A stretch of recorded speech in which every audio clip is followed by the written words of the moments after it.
Hi, friends. Welcome to another episode of Soaring Through Chaos. And the reason we have these sessions is because we are in the midst of unprecedented change.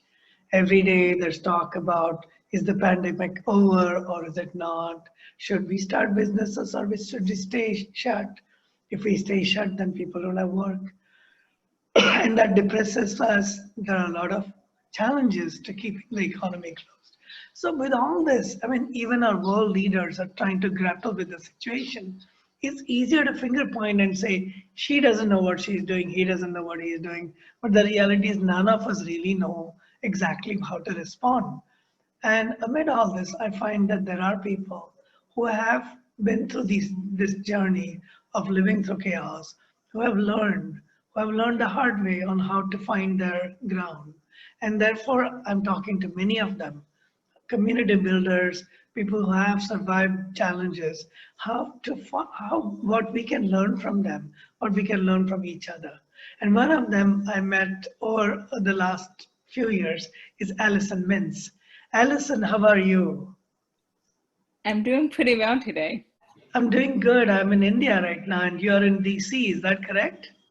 Yes, And one thing that's common between us is that we both badly miss the redwoods.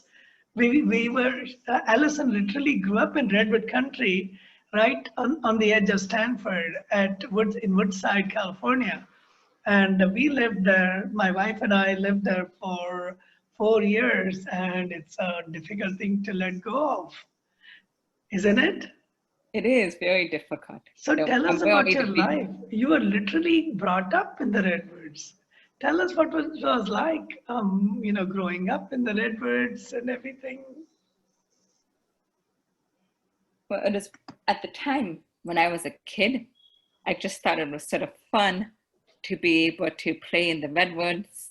My dad carved a trail from our property up on the mountain, up 280. And we went to Wonderlick Park, which is one of the local parks in Woodside. I was able to hike to Wonderlick or go across the street to Thornwood Preserve and hike to the Swan Pond over there. Later on, I reflected on my privilege being able to live in Woodside and the house that I lived in growing up.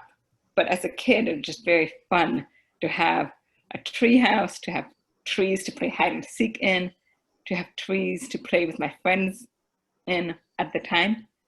And now I find a sense of peace with the redwoods. Yeah, yeah. In fact, I always dreamt of living in the woods.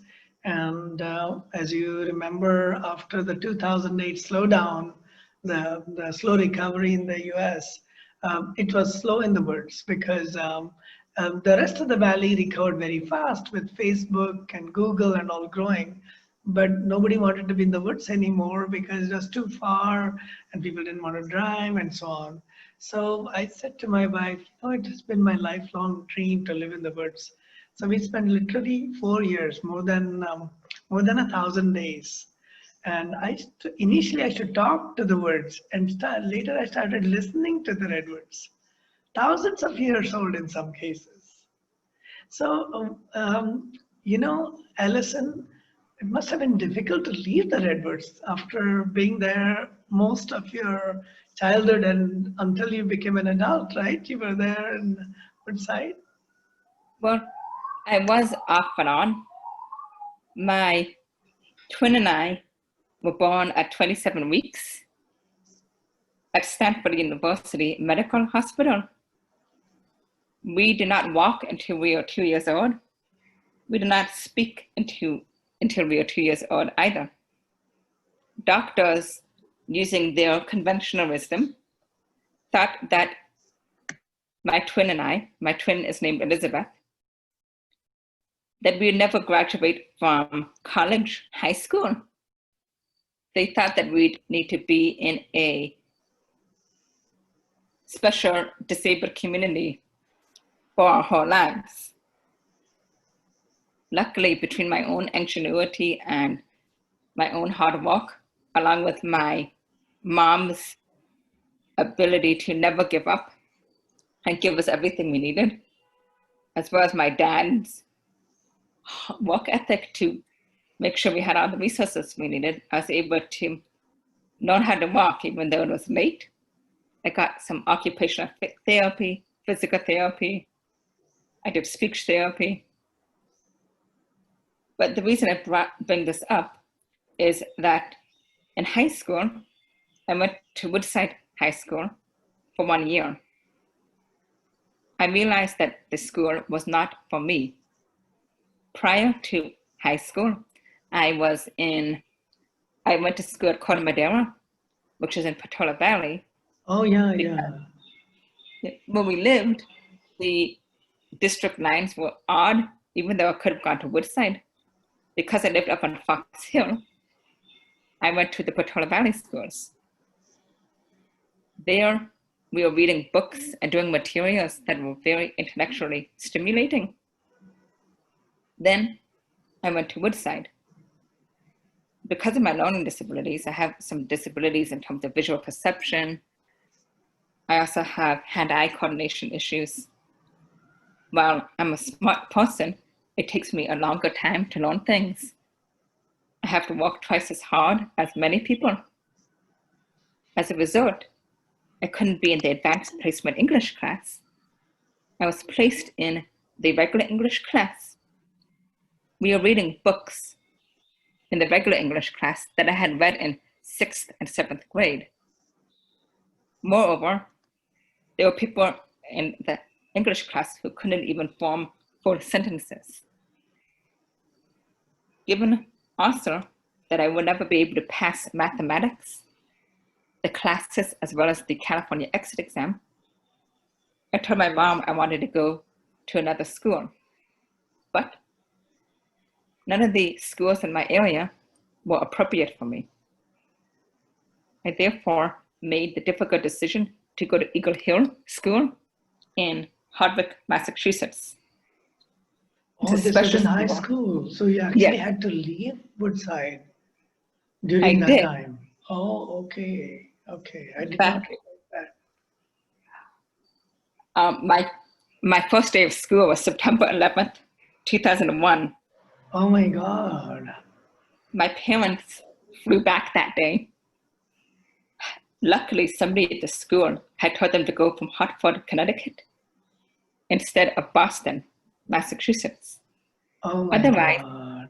it would have been on United 93. Oh my God. As it was, they had a bomb threat on their plane because some businessman was late to his plane, had no idea about what was happening with 9/11. The plane was forced to land. And in fact, the tower told my parents, or at least the pilot on the plane, if you don't land now and where we tell you to land, we'll shoot you down.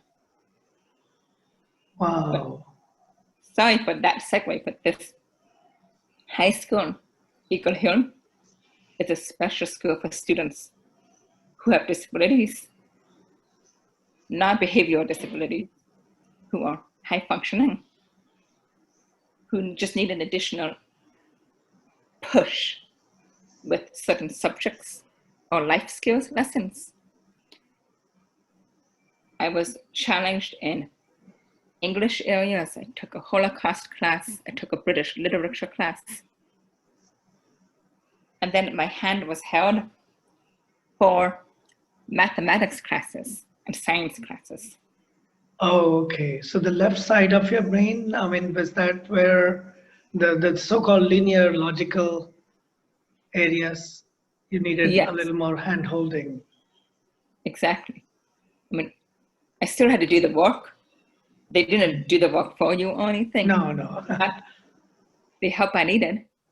I also took social classes or pragmatics classes because if you're learning disabled, you're working very hard to just get to a similar level as your peers. Given that I didn't speak till I was 2, I didn't walk till I was 2, I had to learn things later on in life. Therefore, some of the social skills, such as personal space, giving other people an opportunity to speak, something I'm still working on. Trust me, even I'm working on that. And the interviews give me an opportunity to listen. Sure, sure. Toastmasters helps with that, but that's That's a true. segue for a later time. Knowing what to say and not to say, things like that. I learned pragmatics classes, as well as everything from learning how to balance a checkbook to learning how to make a grocery list. Some of this I'm, again, relearning as I go along. Oh, you know what I find amazing, Allison, is at first I did not know that you and Elizabeth are twin sisters. I did not know that. And the other thing is that we met you at a family get together. I don't remember, it was about 6, 7 years ago. Okay. And I think I met you either at a CTC or Collaborate for Africa, one of those events that Jeff Chow holds. Amazing Yes. man, really amazing man. Yes. And what really astounded me was you were already in law school at that time, and now you're a practicing attorney, right? Well, I'm not practicing right now. I'm a Oh, regulatory counselor with the Food and Drug Administrations. oh, yeah. Interestingly, the first time we met you, my wife and I said, "Oh, she has a British English accent." And oh, did you learn? Were you taught British English, or is it just the way you ended up learning to speak? Because when you speak, you sound so English, English. You know what I mean, rather than the rolling American style, which is very distinctly different. The accent is actually speech impediment. I Yeah, have yeah. difficulty saying R's as well as certain double consonants. Oh, okay, okay. So having a British accent has helped me in the past in terms of just people being interested in what I had to say. Or Exactly. when I was in law school, I worked at Veterans Benefits. Well, it's actually very rewarding. I helped veterans who had been denied disability benefits or wanted to increase their disability benefits. I would help them get disability connected benefits through the VA or increase their disability rating. I also did this really cool thing in law school where I worked at an alternative treatment court program where people who committed nonviolent felonies and enumerated misdemeanors could go through a treatment program. They would then have their records expunged if they passed the treatment program. I even got to speak in front of the judge a few times and represent some of these people who are just trying to get their lives That back on must have track. been so satisfying to be able to be there for veterans who literally put their life in danger for us and then come back many times with PTSD, with all the facing all the calamities of war. And, it's so hard. Their life is so hard. It was rewarding but frustrating at the same time because the system is broken. So I did my best to work within the system that we had to try to help as much as I could.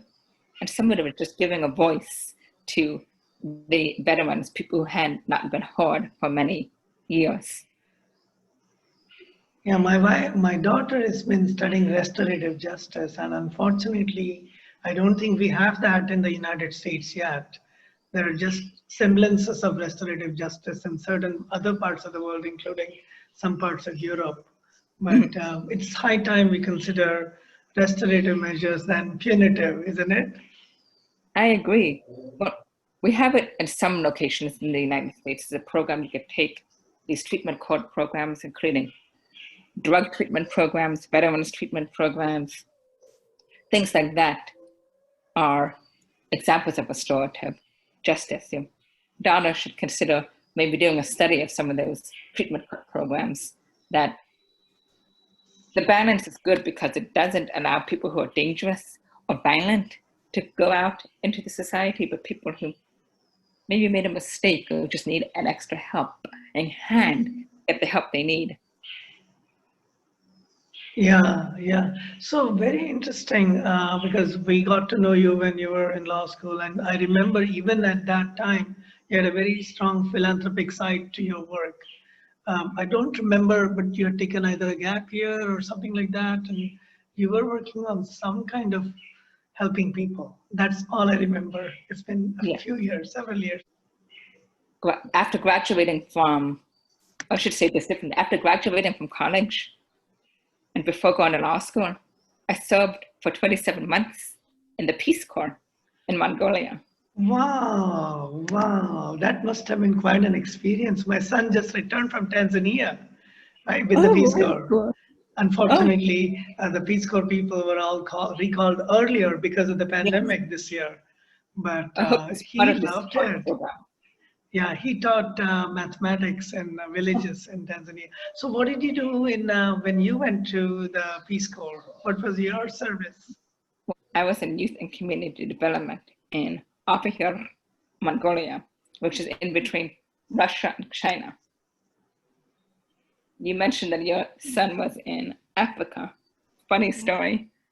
We had to put on our post, I'll get sometimes care packages like Peeps coffees sent to me. We had to put via China. Since I grew up in India, I knew about the Mongols, and it's that area kind of northeast of China and connecting with I don't know, Siberia and all that. I think Yes. on the Russian side. And In fact, I was 8 hours away from the capital, Batur, in Arvaikheer. I had to take a bus. It was in the middle of the Gobi Desert.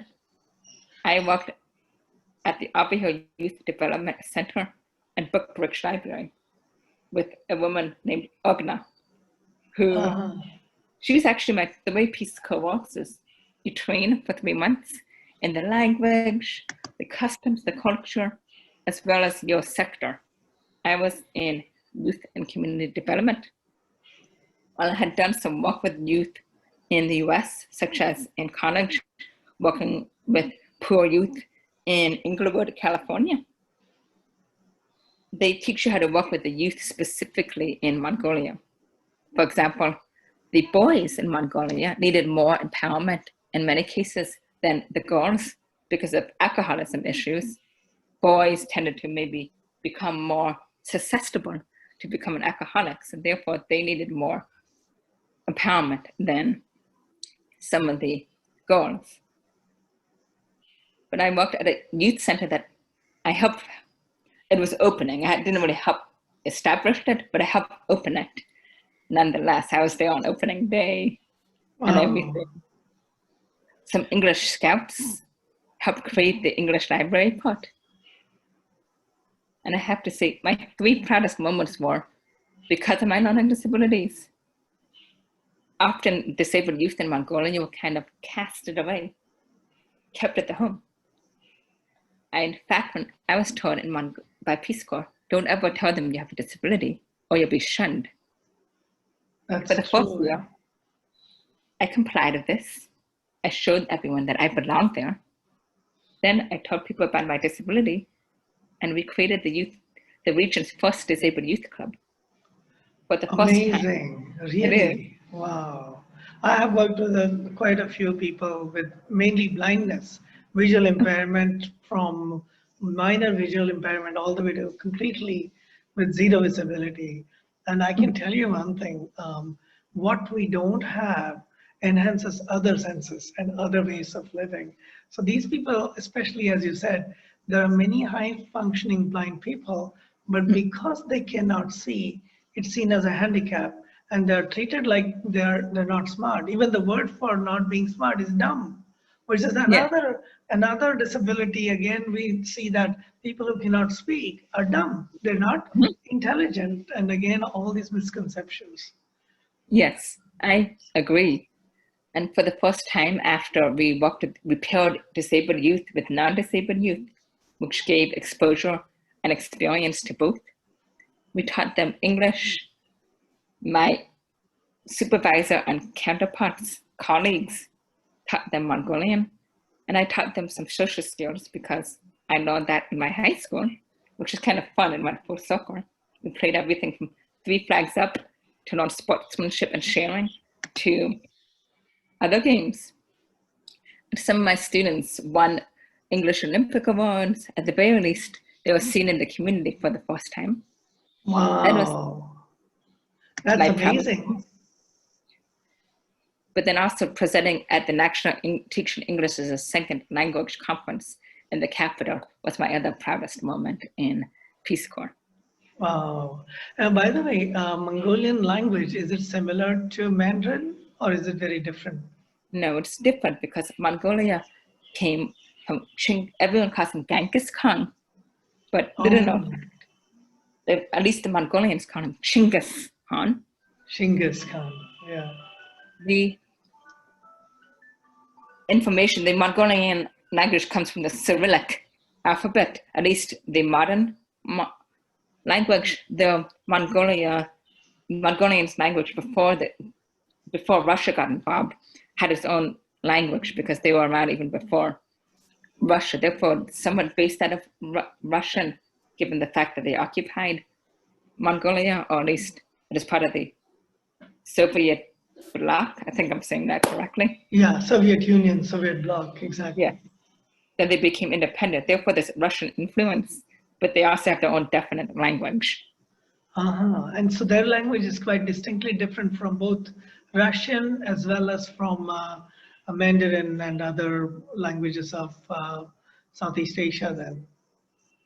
Now, in terms of communication to the rest of the world, there is definitely Russian influence. Yeah. And maybe Mandarin, I don't know. Though within Mongolia, and culturally, they have their own language. Very interesting, very interesting. That's also true of small little, spaces between India and China, like Tibet. They have their own distinct languages, which are not, for example, Chinese is very much a pictorial language. The alphabet is really not an alphabet; it's pictures. You learn, and the pronunciation is independent of the pictures. Whereas Indian languages are all 100% phonetic, very similar to European languages, mostly phonetic, but the meaning is not related necessarily to how it sounds. We're not as onomatopic. So again, different language groups. I'm totally into languages. Yes, no, I am interested in them too. I'm currently taking a Spanish conversation class, which is kind of something to do during the pandemic, taught by evacuated Peace Corps volunteers. I actually ended up learning Espanol because I was in Mexico for the first 3 months of the pandemic. ¿Cómo estás? That is so cool. I just learned it in the last 6 months because I didn't have much to do and I wanted to communicate with my neighbors. Nice. I never took classes because of my disabilities, but I had a housekeeper who's like a second mom to me. She's Boliviana. Oh, wonderful, wonderful. In high school and middle school, what first prompted me to be interested in working with youth in Mongolia is that we went to Bolivia 2 different times when we were still in middle school and volunteered at a guarderia, or place where poor children, is technically called just a Bolivian daycare, but we went to a poor guarderia and worked with Eggy's sister who ran this guarderia. As a result, I was inspired to kind of go to the Peace Corps in Mongolia and did a bunch of interesting things there. You know, Allison, I have to make a confession. Many people see that there are 2 groups of people who are fully, quote unquote, normal or fully functional, and people with disabilities. And I think that's completely wrong because it's a spectrum. There are disabilities I have that people cannot see or they cannot sense. So they think there are quirks in my personality. Whereas I know for a fact, for example, when I'm focused on something, I tune out of everything. I cannot hear my family's voices, or I cannot see things sometimes. When I'm focused on something, I cannot even see things around me. So you can see it as an ability, or you can see it as a disability, because I won't know if there's a fire. That's happened in our Woodside house. There was a fire, and I didn't know until it was a little late. So like rush. But one of the things that happens is when we don't have, or we have less of certain things, other things get enhanced. In what ways has your so-called disability shaped your life? Because I know that my so-called disability shaped my life to be like hyper focused when I need to. I can just hyper focus and I'm cut off from the rest of the world. And I do the things that I need to do. And then I'm back. Yeah. That is definitely one element. And you could really say maybe that's all of it, because I have to work. I work really hard. I have a great work ethic, because I may have to work twice as hard and twice as long as other people to understand something. But I'll get it. For example, I was the first learning disabled person at my community, at my 2-year college. It's not a community college, but at my 2-year college to earn 5,000 per honors. Wow. But I had to have focus. And even though it may take me longer to work, do something, but I have to go through extra steps and things because of my visual perception. Mm-hmm. Nevertheless, I get good performance reviews and people can see my work ethic as well.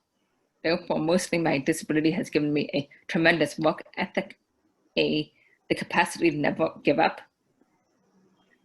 And even when life throws you other punctures, for example, after the Peace Corps, or during the Peace Corps, I had numbness and tingling in my wrists, which turned into a lot of pain. I was told, don't worry about it, it's an overuse injury.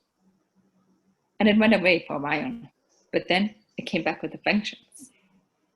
After playing musical doctors and musical diagnosis at Stanford, I was eventually taken to see Dr. Gary Steinberg at Stanford. He's a brilliant man. He's the head of neurosurgery at Stanford.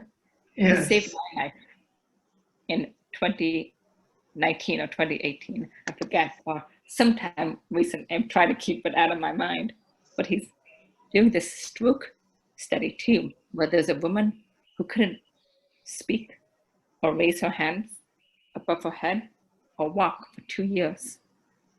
He put the stem cell in the location of her stroke, and within 24 hours, she could order her own hospital food, raise her hands above her head, and eventually she could walk and had her own children. His study is in the very beginning stages, but it had more than a 50% success rate, which medical studies is nothing short of remarkable. Yeah. So that's interesting. So from what you're saying, Dr. Steinberg uses stem cell research and applications for neurosurgery so that you can return functions that were missing, whether it's motor functions. Sorry? Not for me, but for this woman. For this woman. So that is amazing, that something that people lose because of strokes can be reversed using stem cell grafting and all that. That is amazing to know. And this is just, he's kind of right now in the stages of continuing the study, but this is not something somebody with a stroke can look at now, I don't think, because of how the studies go. But it's not mainstream yet, but yes, it's been shown in a few cases. Yeah, exactly. But I had cavernous malformation, which is a vascular knot of muscles, essentially forms in your spine or in your brain, and they found out that the numbness and tingling was because I was actively bleeding into my brain and spinal column. I saw the doctor, Steinberg, and within a week, I was on his operating table because I was told at this active bleeding that I could risk paralysis or death if I did not have the surgery. Dr. Steinberg luckily saved my life. I had a complication that I'm not going to go into too much detail about, but he nonetheless dealt with the complication and continued the surgery. And I firmly believe that I'm here today, walking, speaking, doing this interview because of him. Wow. So this is interesting. I didn't know you had gone through this so recently. I remember you had taken that break. I just didn't know where, so it was Peace Corps. So when you came back, you had to go through this whole, almost like a rehab cycle or take care of yourself. But this is after law school. After law school, yeah, very recently. But Oh, so you did, so you went through the entire law school, and then after that you had the surgery. yes, therefore I was living with the condition for a while, but I was misdiagnosed by Peace Corps, but that's a different story Yeah, for another time. Then I had to spend about 3 weeks at Webster House Rehabilitation Center in Palomar off Webster. Well, it was on Webster Street off University Avenue in Palomar. Palo Alto. Uh-huh. I had to learn how to walk again. I couldn't eat solid foods for 3 weeks. I had to do physical therapy and occupational therapy. I still now have a heaviness in my right hand, my right arm, and my right leg. But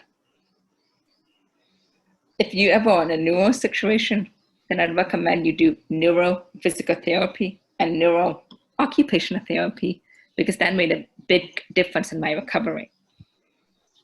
Wow, wow.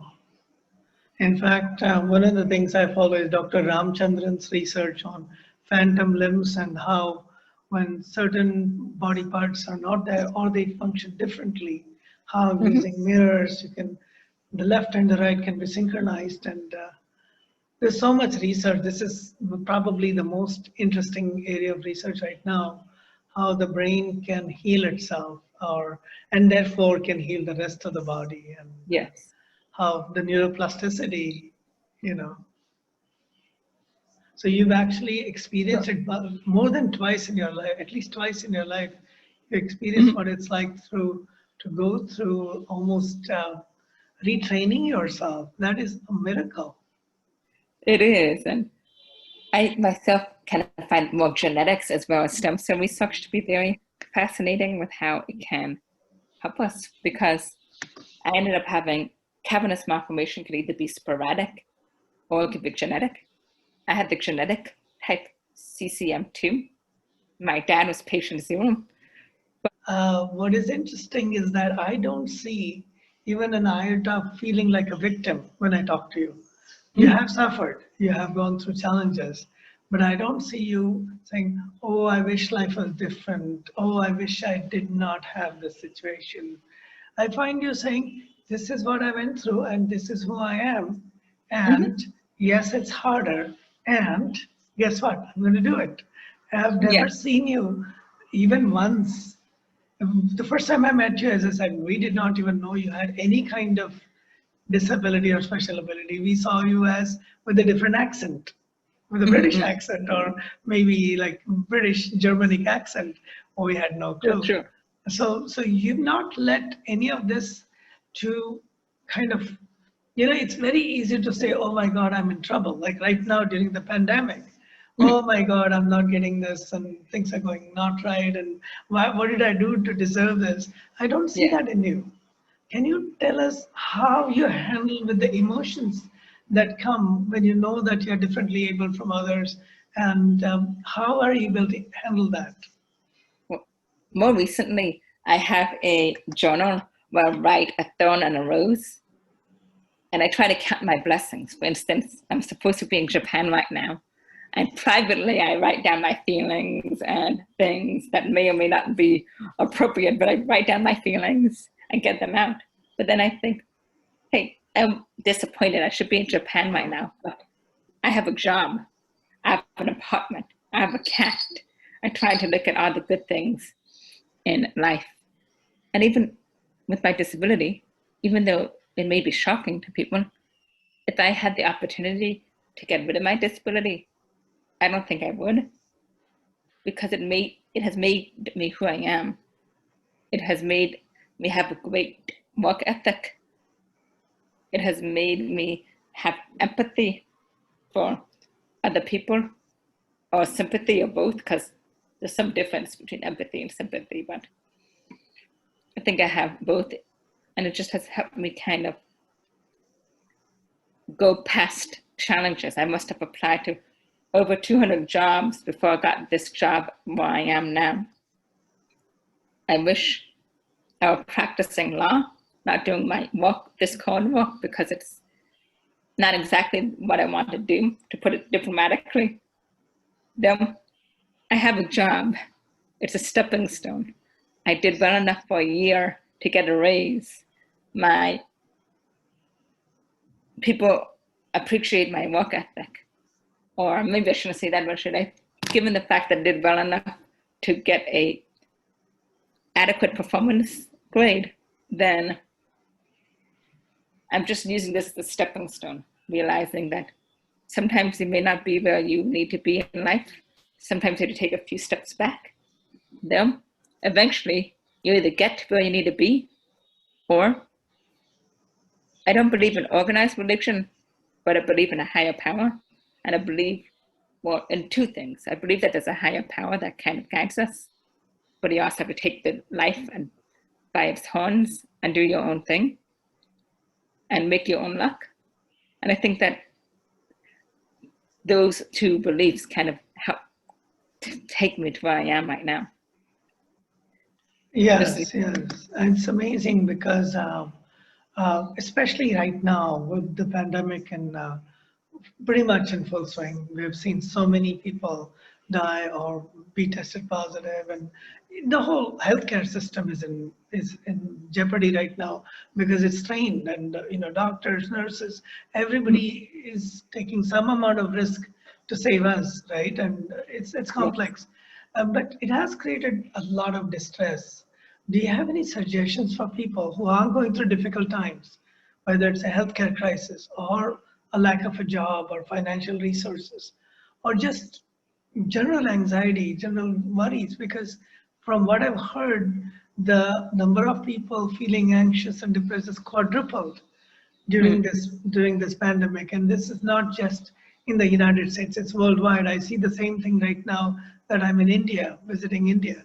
So do you have any suggestions on how we can handle it a little more gently, how we can be more forgiving of ourselves, of the people that we work with, and even say the government? It's not easy. It's not easy. No, it isn't. Well, I mentioned it earlier. One thing that I did even before the pandemic is write one good thing that happened to me, or a rose, and one bad thing that happened to me, or a thorn. I do a weekly movie night with her. I'm part of a Toastmasters Club, which is a public speaking club.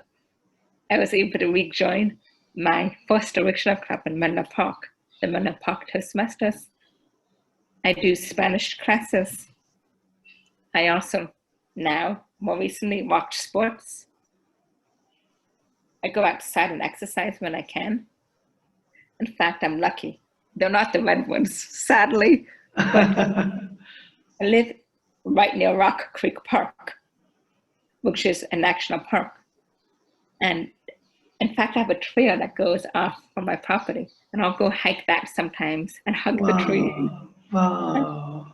And so you literally can walk there, and even if there's any kind of restriction on going, you can go directly to the park, and that's very nice. With the mask, and then with the even mask. though it's not healthy for you, and you have to walk, use your own judgment. I just one dessert a day, and things that just kind of makes me happy, and things, and I work on self-care too. I'm learning how to cook. Usually I don't do very well, but I made a fantastic, and I made my first homemade tomato sauce last week. From scratch? Wow. Exactly, from scratch, things like that. Therefore, I think bottom line is try to learn a skill, focus on the things that made you happy prior to the coronavirus, and make sure you use those things. Make sure that you continue doing those things. And you can't necessarily see people face to face. Make sure and sometimes you get Zoom fatigue and things. Nevertheless, try to see your friends and your family on Zoom or Facebook. Check in on people. And one thing that I'm working on that I'm not very good at, but one thing I'm trying to work on is being okay with being vulnerable. Yeah. To me, that's kind of a sign of weakness, but it's something that I know in myself that it's not a good thing, and I need to be okay with being vulnerable. And finally, just kind of, I'm not very good at meditating, but in the morning I try to meditate. Saying, you'll have a productive day, Allison. You have a good day, and things like that. That's the main advice that I would give for you now. And if you don't have a job, try to do some, because I'm trying to help some of the Peace Corps people, try to do 1 or 2 productive things a day and things like that. I think there's some speech by some general, some military person who said, not that I do this, but maybe I should. If you start with making your bed every day, then the rest of your day will be good. This is some general, I didn't come up with this. Somebody else came up with this. I forget who, but things like that. I even know people who dress up, say, okay, now I'm going to go to work. They dress up, may not be wearing a tie or a jacket, but to switch context between, okay, now I'm out of bed, now I'm going to work, and now it's my work time, and now this is my home time, and so on. Otherwise, it's difficult because we're not used to being locked up 24/7 at home, or say 20 hours a day within the confines of our home. It's just unnatural, especially for people who grew up in California. Oh, yeah. It's just not natural at all. Exactly. And I should do that. I don't, if I'm being honest, but I should change into, I should start doing that tomorrow and see if there's a difference and things. And then it's like changing context. That's what I've heard. And I do that. Like, for example, I've been doing sometimes 8 hours of Zoom calls. So I dress up for the Zoom call, 2 hours at a time, like with you right now. And this is a great way to catch up with people, with friends. I tell people, we're going to catch up anyway. Why don't we share something? Like, yeah, but what about my privacy? I said, don't talk about anything super private. We can edit out anything super private, because I think the world needs to know that that there is a way of living under these current situations. A lot of people want to scratch out 2020 from their life, and we cannot, because the memories will linger on for a long time.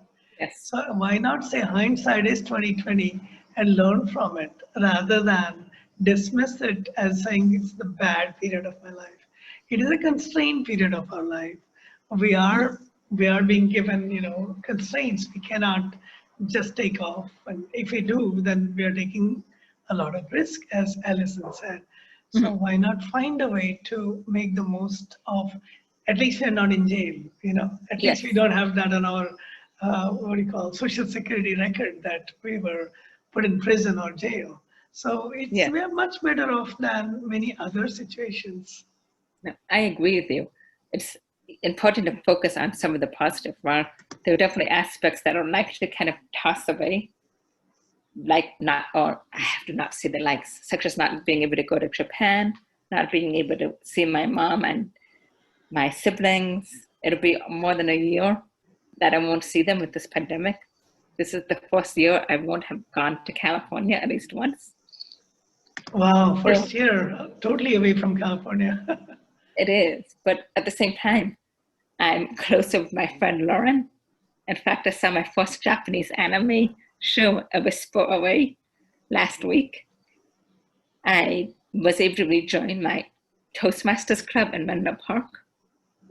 I was able to take on a leadership role at my other Toastmasters Club that I'm part of at work, and things like these opportunities are things that I may not have had if it weren't for coronavirus. Though I think I'd rather not have the coronavirus, so I know I would rather have the coronavirus, but it's here. There's nothing I can do about it, and I might as well make the best out of it.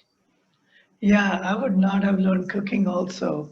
My house, and the one who was cooking for me, Rosario, she had symptoms of coronavirus leading up to almost a pneumonia. So for 3 weeks, she was disabled, and I said, another 3 weeks, please stay at home and I'll pay for it. But I learned to cook. Yes. After, at this age, I learned to cook, which was worth it. And now I can actually cook for friends and family too. Ooh, And I learned nice. Espanol because I was in Mexico and I didn't want to come back to California and be in jail, you know. So Yeah, yeah. the choice was to learn Espanol. It is actually a very different, very expressive culture and very expressive language. So Mhm. it's been a joy to learn something different. Um, I agree. I'm so And glad we're talking about all these things. yeah, Are there things that you want to share about your life or about your, you know, where you're going to go? What do you expect to do going forward? one thing, eventually I hope to go back west and actually practice law as opposed to doing what I'm doing now. But we'll see. I believe, as I said before, that to a certain degree, there may be a pre-chosen path for you, or there's some sort of destiny, but you also have to make your own luck. Eventually, I hope to practice law either for the government or for some. My dream job would be to work for a Gates Foundation or the Buffett Foundation in a legal capacity. I mean, I don't think I'll ever be able to do that, but I'm never going to give up. Well, you know, you never know. I have many friends who are directly or indirectly affiliated with the Gates Foundation, and we'll talk about that offline. And Sure. they're always looking for people who have tremendous compassion, and you are definitely one of the more compassionate people I met in my life. You've Thank you. devoted a lot of your free time. Many of your hobbies are about serving people. So that's Yes. exactly what these foundations look for. So Yeah. they're not always looking for the brightest and the smartest. Yes, they're looking for that too. But the number one criterion is empathy, empathic engagement, and compassion. So Yes. you're more than qualified there. So Yes. Thank you. and Another hobby. that's a big need in the world right now. We have among the epidemics we have a serious shortage of compassion. Yes. Well, because you know we've become a very individualistic society, and yeah, I can Especially in the imagine. United Yeah. States. But and I could be more. I could work on my empathy too. I could work on my patience and things like that. If I'm being honest, I could be more a little bit less judgmental on things like that. I'm not very judgmental, but I could probably be a little bit less judgmental, a little bit more patient, trying to put myself in other people's shoes. So to segue, you mentioned hobbies. Another hobby I had, I started Mhm. this one before the pandemic, and it's been slower going, but I do robo pet sitting as a side gig. Usually I just take care of animals. It's a good way to, in my case, hopefully to just contribute to my Roth IRA, or if I have an emergency. It's pretty safe even with the pandemic because usually the owners are away on necessary travel, or they're doing traveling that's camping or things, for example, that are okay, they're fouling the law and everything. But I'll take care of their animals, and it's just me and the animal. Wow.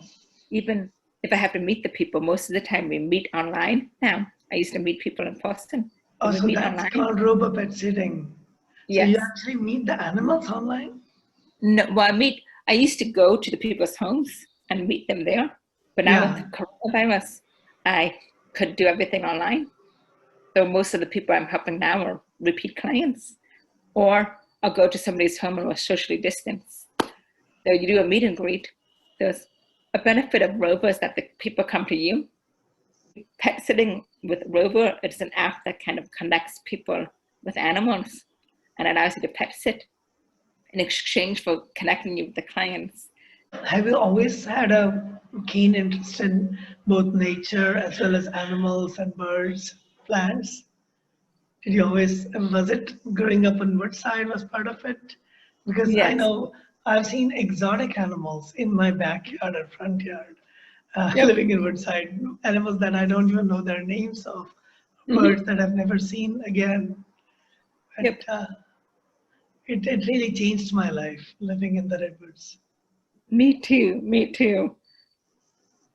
I know I have an appreciation for nature, partly because of my half brother, just generally, but my half brother, Chunda, he gave me gave me a real appreciation for nature and everything and the environment and all of that stuff. He was a big influence there. That's huge. That's huge. I remember there was a horse stable. There's a big horse stable in Woodside, and there's even horse trails and horse crossings, and you have to be respectful when the horses are going to give them the right of way. So that is so sweet in Woodside. It's changing now. Is it? Because the newer people are coming in, the .com people and everything, and people from different countries that are less interested in pets and horses, then there's kind of the new mixing with the old. So that's also kind of changing. So there's definitely a group of people in Woodside who are not very interested in their horses and find them kind of to be a burden, whereas other people find them to be an absolutely essential part of the community. For me, there was, I didn't own a horse or any pet, but for me, just them being around was a big blessing. And once in a while to talk to the owners, or they would let you pet the horses or feed the horses sometimes. And there were dog trails separate from the horse trails, or sometimes combined. Oh yeah, I remember that. I forgot that, but we had that in my house too, because we had horses and we even had cat treats too. But and they did everything. The city government and the county did everything they could to make it comfortable for everybody, because sometimes the dogs start barking at the horses, and then it can create a lot of interesting scenarios in the woods, in the mountains. So they separated out certain trails based on safety needs, and I really liked that. It took me a little while to get used to, but canine trails, and of course we had the mountain lions show up once in a while. Yeah. But that was part of the excitement too. I think I remember the lions would come and scare the horses at the stables. I never saw a mountain lion. You're so lucky that you got to see a mountain lion. I never got to see one. I saw one because I'll tell you where. One came and sat. I saw it twice. When I was driving, it jumped off of the road once or twice. And once it just looked at me, and I didn't know what to do. I was in the car, and still it was scary. So I've never seen it outside the car. Oh. Absolutely. I never saw mountain lions, but I saw some ducks and some swans, deer, you name them, rabbits. Yeah, and you definitely see the marks left by those wild animals too. Yep, by a turkey later on in my life when I lived on the flats in Woodside. Wow, that's true, wild turkeys. I have to be careful, but I'm lucky that I'm able to go and hike Rock Creek Park. I wish the sequoias were there and the redwoods were there, but still. In fact, later on, I have to explore a new trail. But I just have to tell someone, like my sister or whatever, I'm going to Rock Creek. That way, if you do go hiking, and we are always allowed, tell somebody just in case. I always do that. But I had a profound example of this when I was in the Peace Corps in Mongolia, where a friend of mine lost her husband. Her daughter almost passed away too, but the husband saved the daughter's life and instead passed away himself. And even though this is in Mongolia, my dad would have done the same thing. I'm sure your dad would have done the same thing. I'm sure as a dad, you did the same thing. And they mourn, while they have a different ways of mourning, nonetheless, they mourn similarly in terms of, well, I'm so blessed that I still have my daughter and everything like that. Therefore, just so interesting seeing this person from Mongolia have very similar experiences as someone else I knew in the United States who lost a child, or somebody else I knew who lost a husband, and they kind of had similar reactions to it, despite the fact that they were from different worlds. With that, we'll come to a close. And again, for those who are listening, viewing this show, I'm always interested in people who have taken the road less taken, or are involved in community work, supporting people, because I think these are the times, as Allison said, these are the times when we need it the most. to be Yes. able to, we have no choice but to take the road less taken because many of the roads are closed right now. Yep. The conventional, say, for example, professions in hospitality are on a mute right now, and we don't know how long it'll take for the cruises to restart, if they Oh, will yeah. restart. So much has shifted. So all the more reason, please come and share your stories. Absolutely. And I enjoyed getting to know you better too. Thank you, Allison. Stay in touch. It's time to Yeah. say goodbye and good night for you. Yeah. And it's a Yeah. bright and sunny morning here in India right now. Oh, yeah. Yes. Good night. Good night. Good night.